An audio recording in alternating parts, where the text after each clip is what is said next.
Bonjour à tous, c'est Romain Dobry, la salle des marchés de Bourse Direct pour notre brief du lundi et d'analyse graphique. Nous sommes le 13 mars, il est 18h15. La semaine vient de commencer sur une baisse un petit peu marquée. On va commenter, regarder tout ça graphiquement bien entendu, et puis le calendrier, ainsi que les intérêts sur les marchés dérivés, et puis surveiller les valeurs qui ont le mieux tenu aujourd'hui sur l'analyse parisien, les valeurs fortes, celles qui ont été le moins vendues manifestement, qui pourraient être intéressantes de surveiller dans les jours à venir. Merci comme toujours pour vos messages positifs, vos likes, vos retweets. Comme toujours, pensez à vous abonner à la chaîne Bourse Direct YouTube et puis à nos comptes Twitter respectifs sur lesquels on fait des suivis et des mises à jour. Alors, une semaine qui commence de façon volatile. Évidemment, toujours le secteur bancaire qui fait parler de lui, même si les négociations sont en cours pour les rachats par appartement de Silicon Valley Bank. Et ça a calmé un petit peu les marchés, c'est surtout l'intervention de la Fed qui annonce qu'elle garantira les dépôts des investisseurs, mais qu'elle ne sauvera pas la banque.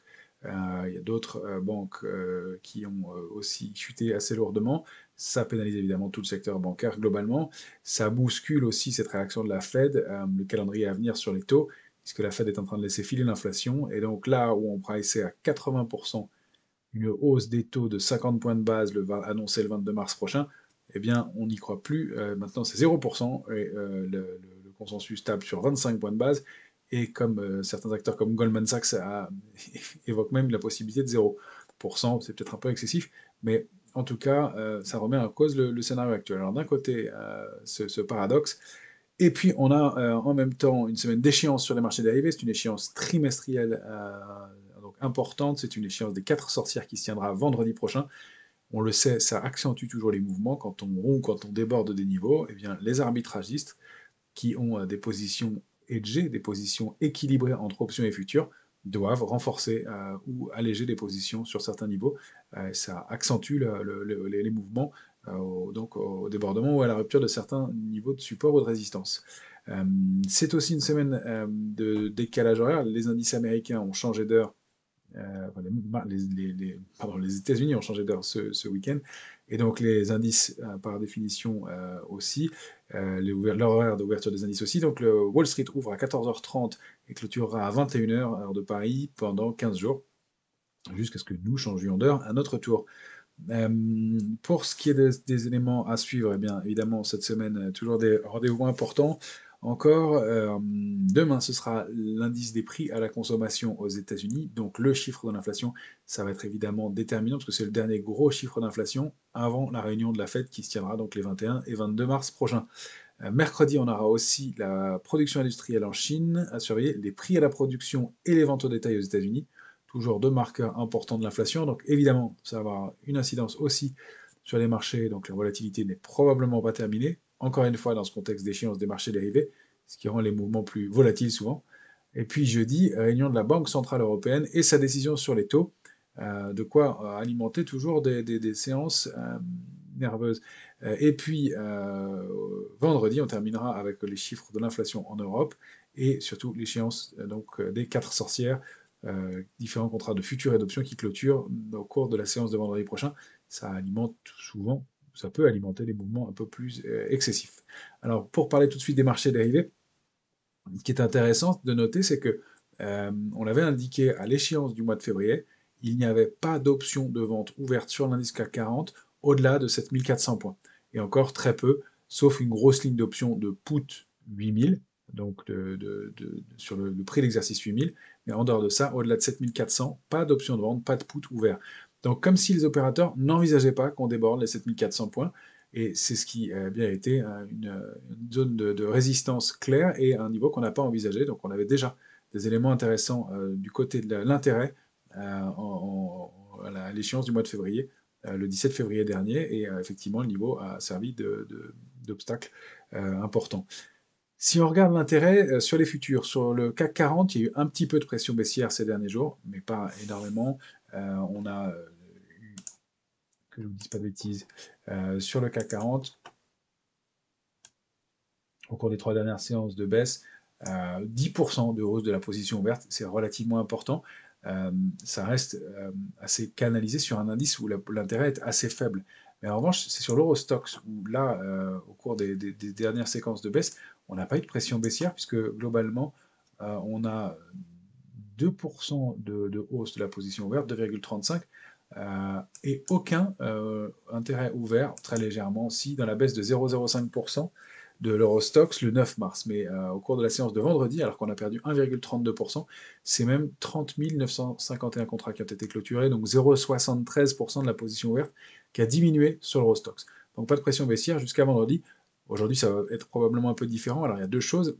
D'une part, le marché a baissé un peu plus significativement, de façon un peu plus significative. Il a rompu, on va le voir, des niveaux techniques aussi sur l'Eurostoxx. Et il y a l'échéance des marchés dérivés qui accentue, qui fait que par structure, la position ouverte, le nombre de futurs augmente. Donc c'est un marché qui va devoir des opérateurs qui vont devoir équilibrer leur position, et pour une même position d'option, par exemple, eh bien, l'équilibre nécessitera plus de futurs. Donc dans un marché qui bouge, ça crée des contrats en plus de toute façon. Donc quel que soit le sens, la position ouverte sur le futur nous sera moins utile dans le courant de la semaine. Je l'ai déjà expliqué, mais je le répète pour ceux qui ne connaissent pas encore bien le mécanisme. Donc, il y a aussi un phénomène technique lié à de l'ouverture de contrat qu'on va probablement constater demain. C'est pour ça que dans le courant de la semaine, je n'indiquerai plus la position ouverte, ça ne sera pas significatif. En revanche, le ratio de couverture va être toujours intéressant.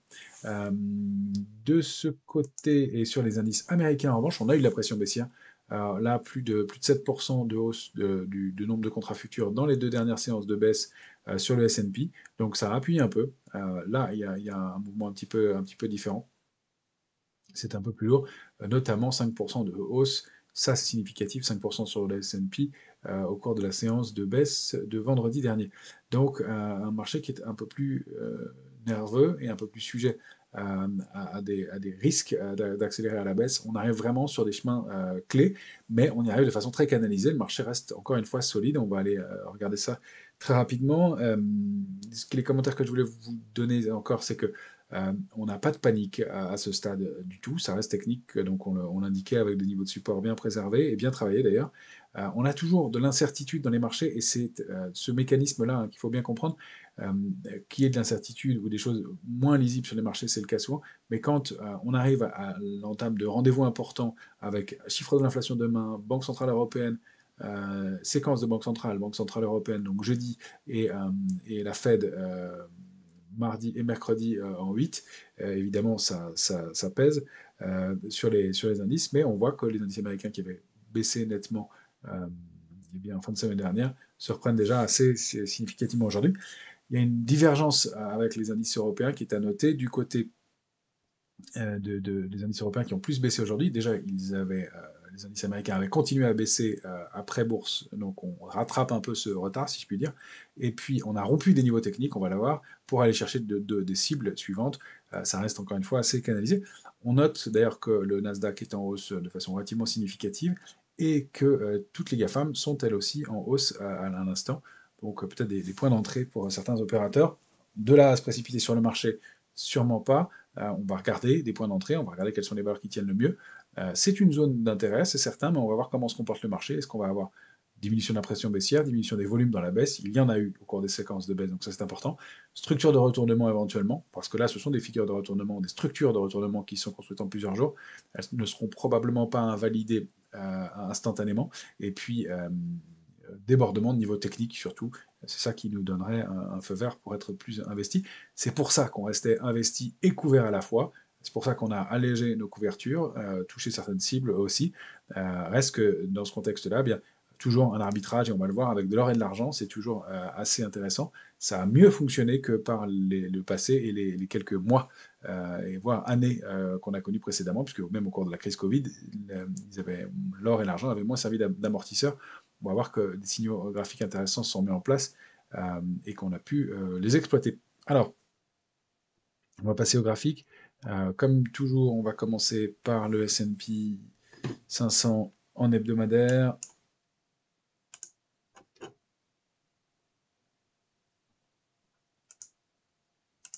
Et voilà.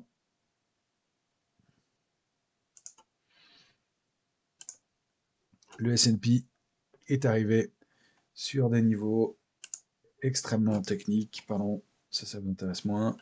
Alors, voilà, le S&P est arrivé à la croisée des chemins.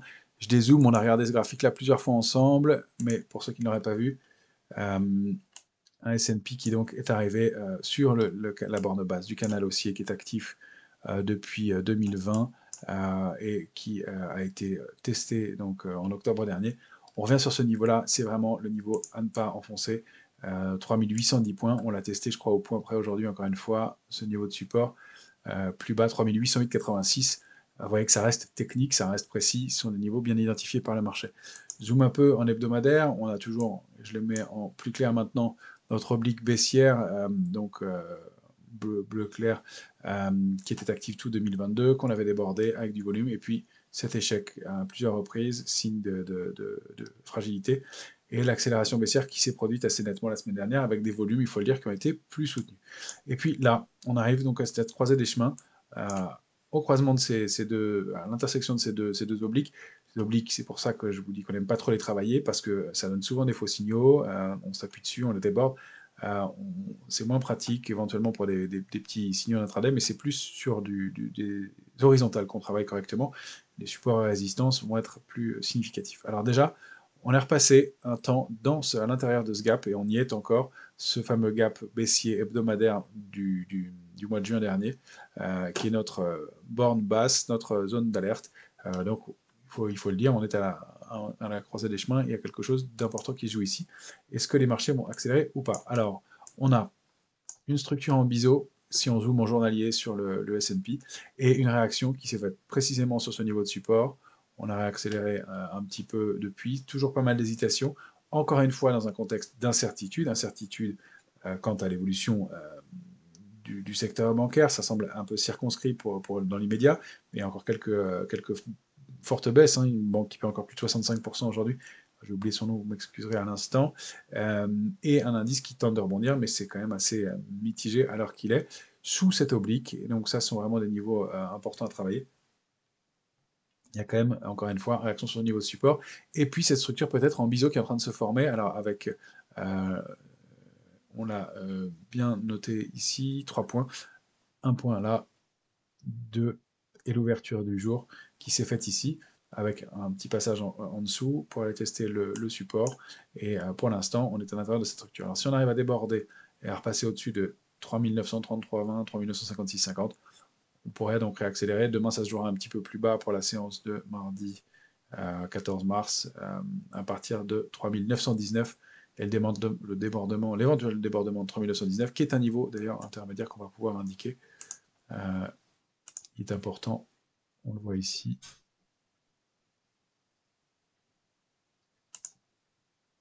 3913, 3919, c'est un niveau de résistance qui a été plusieurs fois travaillé. Est-ce qu'on le voit mieux ici?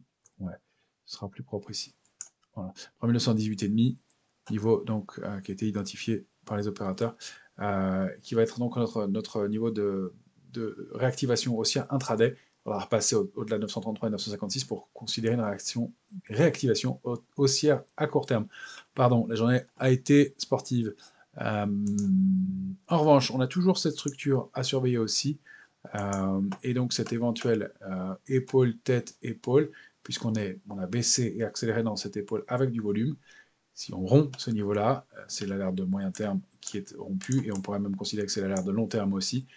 On réactive et on sort du canal baissier. Donc le retour sous 3810, c'est vraiment un très mauvais signal. C'est pour ça qu'on est vraiment à la croisée des chemins. Il faut qu'il y ait une réaction sur ces niveaux-là, au risque là d'entamer une correction plus marquée. Alors là, on pourrait envisager déjà un premier objectif donné par cette structure de retournement. Ce qui est intéressant de noter, c'est qu'elle enverrait vers 3639, qui est un niveau de support important et un niveau au-delà duquel l'indice s'avère construit. Encore une fois, ce serait pas bon d'aller travailler en dessous et de s'installer en dessous, ça changerait vraiment la dynamique, et notamment probablement celle qui est en Europe, qui est à ce stade juste une simple consolidation dans un marché qui avait beaucoup progressé. Donc, niveau à préserver. On constate aussi que cette oblique, elle vient se réinstaller cette ligne de coup à l'intérieur de la zone 3933-3956.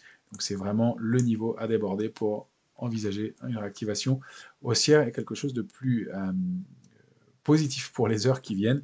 Pour l'instant, c'est tendu. Alors évidemment, avec des volumes, encore une fois, ça n'est pas neutre. Alors le Nasdaq il est en hausse de 1,06% à l'instant, 0,8. Il a pas mal rebondi. Encore une fois, des rejets contre cette zone 12 008, 12 165. C'était dans le rebond. Le niveau, de la même façon, a débordé. J'avais tracé l'oblique. Elle a un peu été décalée, manifestement.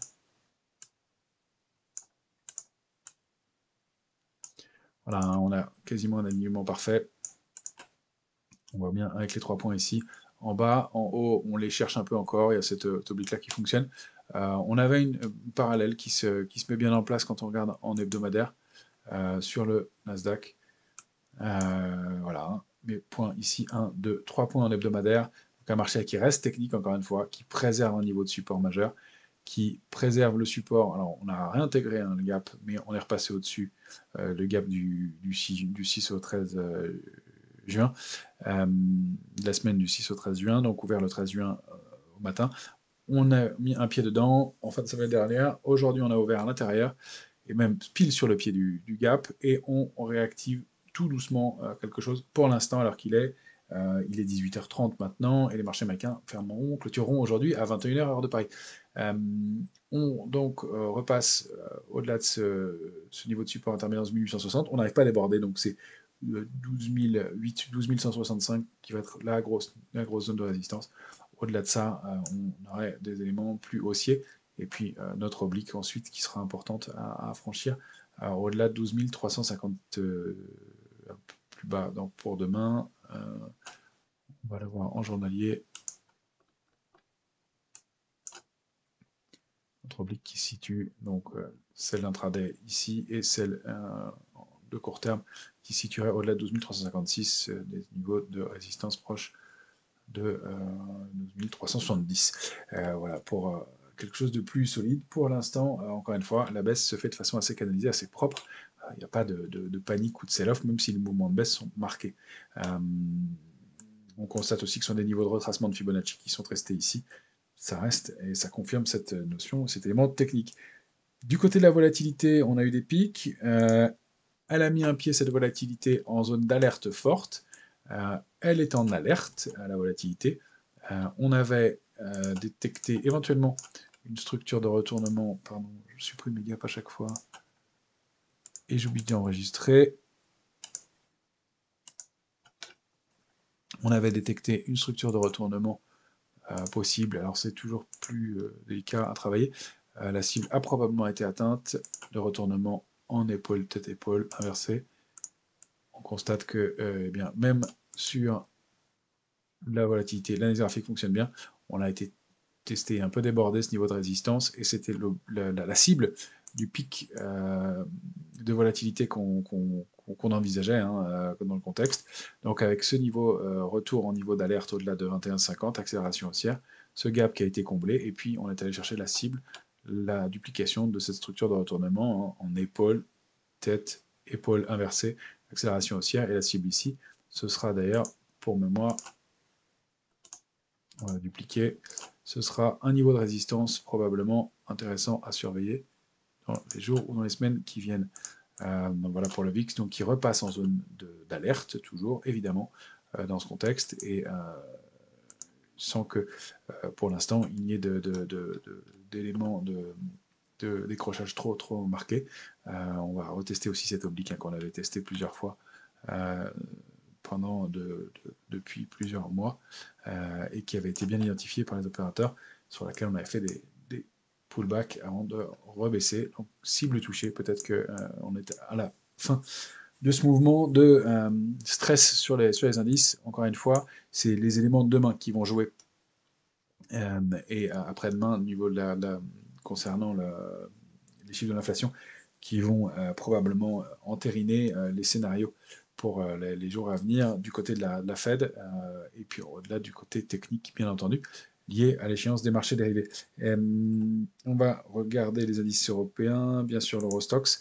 L'Eurostoxx toujours hyper technique, vous avez les niveaux en tête, on les a regardés depuis plusieurs jours.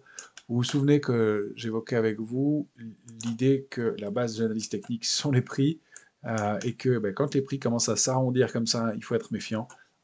Effectivement, ça a été le cas, on l'a déclenché, on a accéléré à la baisse avec du volume, et mais encore une fois, dans un contexte très technique, puisqu'on avait fixé ensemble des niveaux, pardon, j'arrête de bouger, ce sera plus lisible, voilà, des niveaux d'alerte, l'alerte de moyen terme, on l'a un tout petit peu enfoncé, 4076, on pourrait peut-être ajuster le point, et puis on a clôturé à l'intérieur de cette zone d'alerte de moyen terme, entre 4099 et 4076, qui était la duplication du range précédent. Ce qui est intéressant, c'est que toujours on fonctionne par palier. Si on dupliquait ces ranges-là, on en a 4 maintenant, si on les duplique, à chaque fois on retrouve des paliers et un marché qui reste encore une fois assez technique. On a rompu 4179 et on est allé instantanément chercher la cible suivante. On était passé sous le niveau d'alerte intraday. Vendredi dernier, c'était un warning, même s'il y avait des forces de rappel importantes. L'ouverture du jour a été sous forme de contre-pied et a permis un mouvement de retournement. Alors cette structure de retournement, elle a mis plusieurs semaines à se mettre en place. Il peut probable qu'elle s'invalide instantanément. Il s'est passé quelque chose, et baissé et avec du volume, il faut quelque chose pour le contrarier. Donc, encore une fois, c'est une séquence bien intéressante, mais de consolidation qui se met en place. On le rappelle, qui est complètement légitime dans ce contexte de hausse où l'indice avait progressé depuis le 26 septembre de façon extrêmement importante, l'Eurostoxx, avec une progression de 33%. Donc en quelques semaines. Donc une consolidation bien légitime. Ce serait plus gênant de repasser sous le niveau d'alerte qu'on avait. Alors, je l'avais remonté en journalier, l'alerte de moyen terme. On est passé au-dessus. On pourrait quand même considérer que c'est sous ce niveau-là que ce serait plus gênant, puisque c'est sous ce niveau-là qu'on avait construit et réaccéléré pour former toute cette dernière accélération haussière. Donc ça reste encore assez canalisé tant qu'on reste au-dessus de ces niveaux-là. Et effectivement, j'ai remonté un peu trop tôt l'alerte de moyen terme. Le signal baissier il est donné et il s'est passé quelque chose. C'est là où on va voir si on est en simple consolidation, et tant qu'on est au-dessus de 3974, c'est le cas, ou est-ce qu'on a quelque chose de plus grave, et si on rompt cette zone-là, ce sera beaucoup plus gênant pour aller plus bas. Le fait de repasser en dessous de 4076 sera déjà un signal de faiblesse et de fragilité dans le marché, avec effectivement des niveaux de support intermédiaires, mais un marché qui se dégraderait quand même plus que ça n'a été le cas pour l'instant. Encore une fois, les rendez-vous des heures à venir vont probablement être assez déterminants pour rassurer ou non les opérateurs. On voit qu'il y a quand même des forces de rappel sur quelques titres, même si aujourd'hui c'était un peu baissier avec des volumes. On a eu quelques titres qui ont un peu surperformé, on regardera ça juste après. Sur le CAC 40, je voulais vous montrer l'indice CAC 40. On l'avait évoqué aussi ensemble. On avait ces niveaux de résistance majeure, tout simplement le top de 2022, janvier 2022, sur lequel on a buté. Configuration pas terrible, espèce de donc ce sommet en tour, accélération haussière, et puis un mouvement presque à plat.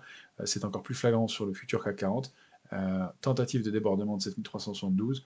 On va peut-être pouvoir réajuster nos niveaux, mais pour l'instant, 7386 est un niveau majeur. C'est le cas aussi, oui, ça deviendra 7386. Retour sous 7195 avec ce petit contre-pied ce matin et l'accélération baissière qui s'en est suivie pour aller chercher le premier niveau de support majeur, 6984,31, et on a fait un plus bas à 6979,55 avant de réagir un minimum. Encore une fois, dans des volumes lourds, près de 6 milliards traités aujourd'hui sur le CAC 40, c'est significatif. Ce que je voulais vous montrer, vous rappeler, c'est que on évoluait sur l'indice parisien au sein d'un canal haussier de très long terme qui est actif depuis 2011, fin 2011, qu'on avait plusieurs fois travaillé, essayé de déborder, retravaillé en bas en 2016, etc. On avait buté dessus. Et ce canal bien identifié par le marché, on l'a débordé, on est sorti par le haut, donc on a se réappuyer dessus pour accélérer à la hausse, pourquoi pas. Ça faisait partie des scénarios possibles, et donc la zone 3 jusqu'à 6830-6875 points, pas de drame. Ceci dit, le niveau de 6984 est un niveau de support intermédiaire important, on le voit, un majeur important, on le voit ici, et donc une réaction se forme à partir de là, ce ne serait pas impossible non plus. C'est une zone importante, et on sait encore une fois que les opérateurs ont du cash, qu'on cherchait des niveaux de repli et des niveaux de retracement pour entrer dans le marché, que l'indice n'arrivait pas à baisser, encore une fois sur fond de portefeuille très couvert depuis plusieurs semaines. Ça a vraiment bloqué et limité la mise en place d'une consolidation. Elle se fait grâce, si on peut dire, à un niveau de pic de stress lié à des éléments techniques, le spectre du risque bancaire plane et rappelle pas mal de mauvais souvenirs aux opérateurs, dont je fais partie. Voilà, ceci dit, on n'est pas dans le même contexte du tout. On n'a pas le même genre de structure et de produits aujourd'hui qui existait à l'époque pour construire des retournements. Mais effectivement, toujours de la vigilance. Et il s'est passé quelque chose. On a buté 4 semaines dans une zone 7195, 7386. On la rend par le bas, on la duplique. Et c'est ce qu'on voit sur l'indice CAC 40 futur. C'est un niveau qu'on avait largement évoqué et identifié. Le trading range, et là on va se mettre en 14 heures. Beaucoup de traits pour ceux qui veulent regarder l'indice CAC 40 en intraday. Beaucoup de rouge aussi. Mais donc, trading range, bien identifié, 7191, 7390. En le dupliquant par le bas, un niveau un tout petit peu inférieur à 7003. On l'a indiqué, on est allé le chercher en intraday parfaitement. Pour l'instant, ça reste technique. C'est le fait de s'installer en dessous qui serait plus gênant. Alors là, sur le CAC 40, j'ai mis l'alerte de moyen terme sous 7003, effectivement, en considérant qu'on a encore une zone de tolérance jusqu'à, on l'a vu sur l'indice CAC 40 cash, 3830, 875, qui ne remettrait pas en cause la tendance et la construction qu'on avait eu avant. Je vous montre ce futur CAC 40 en hebdomadaire parce qu'on a quand même un cas de sommet en tour qui est assez marqué, une accélération haussière. Alors elle n'est pas extrêmement puissante, mais cette dernière bougie l'est. Et puis 4 semaines avec un buté sur 3790 sur le futur. Ça restera la référence jusqu'à l'échéance des marchés dérivés. On l'ajustera sûrement ensuite pour la semaine prochaine. Et donc rupture de cette zone et en dessous accélération baissière pour aller dupliquer parfaitement le mouvement. Mais on voit que jusqu'à ces niveaux là, on a construit et il n'y a pas de danger majeur. Encore une fois, sur un mouvement qui était extrêmement important, il est légitime d'aller retracer 20 à 30% sans problème de la hausse pour pouvoir construire correctement. Et on sent que les opérateurs sont déjà constructifs pour pouvoir réinvestir. On le rappelle, beaucoup d'entre eux étaient soit couverts, soit sous-investis. Et donc ce mouvement-là, si on arrive à avoir des réponses positives dans les heures qui viennent, pourrait fournir des points d'entrée. Voilà ce que je voulais vous montrer pour les indices. Pour ce qui est maintenant des matières premières, on va jeter un coup d'œil sur l'or qui nous a bien protégé pendant ce mouvement. On avait détecté donc sur l'or cet appui qu'on verra mieux en journalier. Double appui sur ce niveau majeur de 1814, et donc qui nous a permis de rentrer aux alentours de 1836-1840 pour aller chercher en 2 séances une accélération aussi assez marquée sur l'or, en aller chercher en 2 séances un mouvement de 3-4%, et la résistance intermédiaire à 1908, c'est une résistance majeure à 1908, c'est une résistance majeure, mais on voit que le mouvement se fait avec beaucoup de volume, une accélération marquée, un gap aussi, et donc de la force manifestement. Alors ça vient au chapitre un peu du stress. L'or est une valeur, on le rappelle, théoriquement en refuge. Elle n'a pas joué ce rôle-là depuis plusieurs années. En 2020, au moment de la crise Covid, ça n'était pas le cas. Donc attention au rôle qu'elle joue. Je pense que le crypto-monnaie avait servi d'alternative. Comme le mouvement est un peu plombé sur les crypto-monnaies ces derniers temps, eh bien, l'or retrouve un peu de galon. Ceci dit, très forte réaction au moment de la baisse des taux aujourd'hui sur les crypto-monnaies. On rappelle que le Bitcoin, qui était à 19 500, est repassé à plus de 24 000 ce soir. Donc un rebond très significatif dans ce contexte, lié donc à notamment une baisse des taux et puis peut-être de l'intérêt. Ce ne sont pas des grosses mains probablement qui sont intervenues dans un marché compliqué que sont les crypto-monnaies et avec des faillites, notamment avec la banque Silvergate qui a été qui va clôturer ses activités liées et à cause de son exposition aux crypto-monnaies.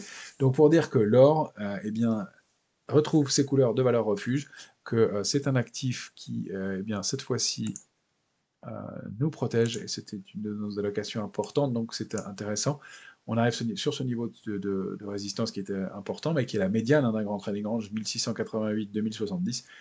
Donc on reste très constructif sur l'or, d'autant plus qu'on est monté avec du volume, et que on a, donc avec ce graphique mensuel, on le voit bien, et donc on a 1977 en prochaine cible, et 2070 pourquoi pas, et peut-être pourquoi pas après une consolidation qui date de 2020 latérale, eh bien, les possibilités de sortir par le haut de ce range pour peut-être encore plus à la hausse. Donc un actif toujours à avoir dans un portefeuille important en couverture. Il a bien fonctionné encore une fois pour nous ici. Euh, Dire aussi que le comportement est différent des autres fois, et c'est peut-être là qu'il y a plus de stress sur le marché que les fois précédentes, c'est que précédemment, les opérateurs avaient vendu leur or, notamment on le voit ici en 2020, au moment de la crise Covid, pour maintenir ou pour entrer sur des positions actions. Là, on n'a pas ce comportement-là, les marchés actions baissent et l'or monte, donc c'est peut-être un signe de stress complémentaire à ne pas négliger. Le marché a encore une fois baissé avec des volumes, il s'est passé quelque chose, même si ça reste canalisé à ce stade, même si les portefeuilles sont couverts, très couverts même sur les indices américains et Eurostox, le dégradation plus marquée dans le contexte global est à envisager toujours et donc à surveiller de ce côté-là. En tout cas, un actif qui nous a bien couvert et la diversification qui est importante. Et puis, un mot de l'argent, pareil, on en a parlé souvent. Vous savez que c'est de la même façon un actif qui est important pour nous, notamment dans l'industrie et qui sert de diversification. Il avait pas mal baissé l'argent au cours des dernières séance, et puis il a eu une réaction sur le bas d'un canal haussier de court terme assez marqué, et donc une accélération importante. Première résistance majeure 22,20, on n'en est pas très très loin, et un rebond de plus de 6% dans la journée, 6,15% aujourd'hui, après déjà un mouvement assez marqué de 2,5%, de 34% au cours de la séance de vendredi. Donc un rebond significatif et aussi de la même façon avec des volumes très très significatifs. Donc pas encore de structure de retournement bien lisible, ou peut-être des consolidations, mais sur repli, notamment sur les niveaux de support intermédiaires comme ces zones-là au-delà de 21,30. Pourquoi pas essayer de reprendre la main et de conserver et d'exploiter ce canal haussier sur l'argent. Je voulais vous montrer enfin euh, un panier de valeurs sur le secteur bancaire pour qu'on se fasse une idée des enjeux et des éléments. On m'avait demandé il y a quelques semaines, quelques jours sur BFM, je crois que c'était Guillaume Sommer, ce qu'il en était. On avait regardé ça ensemble. Euh, le secteur bancaire, oui, il n'est pas très cher, même si ce n'est pas une métrique qu'on regarde beaucoup. En revanche, on arrivait sur des niveaux de résistance majeurs et on l'avait indiqué, 122,65, là c'est un panier de banques européennes sous forme d'ETF. Et donc on avait indiqué qu'effectivement on arrivait sur un niveau de résistance majeur 122,65, c'était une cible graphique aussi.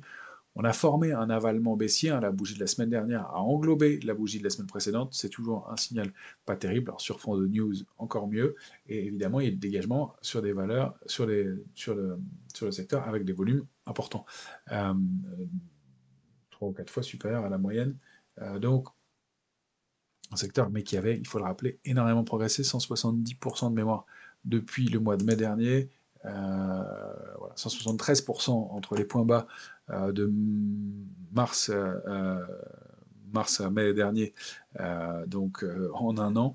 Il est légitime aussi que l'indice consolide, et on voit des accélérations aussi, des consolidations marquées, ça n'empêche pas le mouvement de se poursuivre. Donc c'est un secteur qui peut être intéressant, encore une fois, qui fait partie des deux secteurs les moins chers avec l'automobile, malgré leur progression récente. Donc on surveillera des points d'entrée. On avait l'intention de rentrer sur ce secteur-là. Ce sera peut-être une opportunité. Encore une fois, pas de précipitation dans un contexte d'incertitude et de lecture pas claire. On a eu un retournement qui s'est produit sur 3 ou 4 semaines. On va laisser quelques heures au moins à l'indice, mais encore une fois, un niveau qui est très bien travaillé. 107,33 en clôture sur un niveau de support à 107,30, qui est un support majeur. On voit encore une fois que ça reste technique et assez canalisé. On n'enfonce pas des niveaux en s'arrêtant n'importe où. Il y a de la technique toujours dans ce marché. Voilà ce qu'on pouvait en dire pour cette semaine. Donc pas mal d'éléments, une baisse qui se matérialise enfin, pour l'instant canalisée, peut-être pas terminée, mais on le voit avec des niveaux de bascule importants. Sur les indices américains, il va falloir tenir ces niveaux-là, sinon c'est plus gênant en effet, et le scénario de rebond potentiel va être compliqué. Je voulais vous citer en vrac, mais comme ça, les 14 valeurs de l'indice parisien qui ont surperformé aujourd'hui, c'est-à-dire qu'elles sont moins vendues que les autres, c'est signe de force. C'est toujours intéressant d'observer dans un marché qui baisse, celles qui baissent peut-être pas le moins, mais qui en tout cas en force relative sont les plus solides. On a Vinci, Schneider Electric, Pernod Ricard, Orange, LVMH, L'Oréal, Legrand, Hermès, Eurofins Scientifique, Engie, euh, euh, le Crédit Agricole, Danone, Dassault Systèmes et enfin Essilor. Donc celles-ci sont celles qui ont le moins baissé. Ça ne veut pas dire qu'il faut les acheter absolument, mais ça veut dire qu'il faut les regarder parce que les opérateurs ont décidé de moins vendre ces valeurs-là que les autres. Elles font partie des valeurs peut-être plus fortes à conserver. On voit que dans le luxe est toujours bien représenté. On vend moins pour l'instant. Et puis on note qu'il y a effectivement quelques values à l'intérieur et donc des choses à faire de ce côté-là aussi probablement et à surveiller dans les jours à venir. Je vous souhaite une très bonne semaine, prudence, donc vigilance dans un marché un peu volatile, pas de précipitation. Pour rentrer sur le marché, on le rappelle, il faut une figure de retournement haussière, à l'achat, je veux dire, une figure de retournement, un niveau de résistance qui soit débordé, un niveau majeur, ou une diminution de la pression baissière. On va essayer d'observer tous ces éléments-là. La pression baissière, encore une fois, la semaine d'échéance, c'est compliqué de la mesurer, mais les volumes peuvent permettre, eh bien, la diminution des volumes peuvent permettre d'indiquer une baisse de la pression baissière. On va voir comment ça se passe. On rappelle qu'il n'y a pas d'intérêt au-delà de 7004 pour cette échéance, donc peu de chance, même si on rebondissait très fortement d'aller déborder ces niveaux-là sur des bonnes nouvelles d'ici vendredi prochain, mais peut-être des retours à l'intérieur du trading range précédent. Donc un intérêt qui va être canalisé. Et encore une fois, pas d'urgence à travailler haussier dans ce marché qui pour l'instant est baissier, même si on va surveiller des signaux. Et encore une fois, on considère que ce marché, tant qu'il est au-delà de ces niveaux-là, reste assez fort et qu'on va y chercher des points d'entrée. Voilà, je vous souhaite une excellente semaine à tous encore une fois et à jeudi prochain au plus tard pour la vidéo suivante.